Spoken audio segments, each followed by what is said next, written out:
ഇന്ന് നമ്മളൊരു വെറൈറ്റി ആയിട്ടാണ് ഉണ്ടാക്കാൻ പോകുന്നത്. സ്ലൈം വെച്ചൊരു സ്ക്വിഷ് ഇഷ്ടപ്പെടാത്തവരല്ലെന്ന് എനിക്ക് അറിയാം. അപ്പോൾ അതിനൊരു ട്രാൻസ്പെറൻറ്റ് കവർ എടുക്കുക, രണ്ടായിട്ട് കട്ട് ചെയ്യുക, ഒരു ഭാഗത്തൊരു തവളക്കൊണ്ടിനെ വരച്ചു കൊടുത്തിട്ടുണ്ട് കേട്ടോ. ഈസി വിചാരിച്ചിട്ടാണ് വരച്ചത്, പക്ഷേ ഇന്നത്തെ പോലെ ഇന്ന് ഫ്ലോപ്പ് ആയിട്ടുണ്ട്. പിന്നെ ട്രാൻസ്പെറൻറ്റ് കവറല്ലേ, മായ്ച്ച് വരക്കാനും പറ്റില്ല, മാർക്കർ ഉപയോഗിച്ചിട്ടാണ് വരച്ചിട്ടുള്ളത് കേട്ടോ.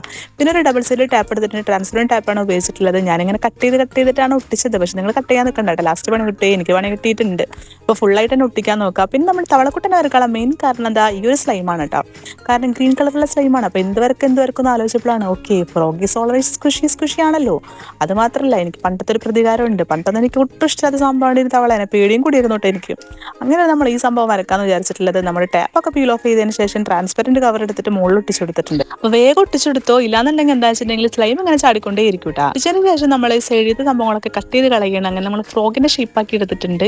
അങ്ങനെ നമ്മൾ സ്ക്വിഷി ഇവിടെ റെഡി ആയിട്ടുണ്ട്. എൻ്റെ പണ്ടത്തെ പ്രതികാരം കൂടി തീർക്കാൻ വേണ്ടിയിട്ട് ഞാൻ സ്ക്വിഷി ഞെക്കി പീക്കി ലാസ്റ്റ് ഉള്ളിലത്തെ സംഭവങ്ങളൊക്കെ പുറത്തെടുത്തിട്ടുണ്ട് കേട്ടോ.